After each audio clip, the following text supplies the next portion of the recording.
Здравейте! Видеото ще ви преведе стъпка по стъпка през вашата галерия.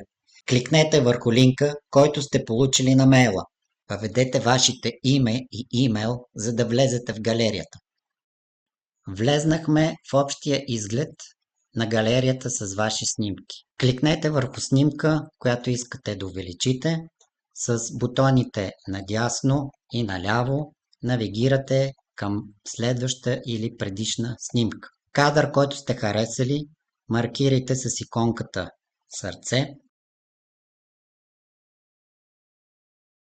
За да видим снимките, които лайкнахме, отиваме до Back бутона, за да ни върне в първоначалния изглед на галерията. Горе в дясно натискаме бутон Filter и от тук Your Favorites. Ето това са кадрите, които сме харесали и можем да се откажем от някой кадър, а ако решим да добавим още, просто тук минаваме на Not Favorite, чекваме го и добавяме нови кадри. Когато решим, че това са окончателните кадри, които искаме да закупим, правим следното. Кликваме върху коя да е от снимките, активираме коментар и последен клик върху самата снимка. В този прозорец въвеждате данни за фактура. За физическо лице 3 имена, град и адрес, и за юридическо лице фирмени данни. Натискате бутон Send и вашата поръчка ще бъде автоматично регистрирана за изпълнение в нашата система.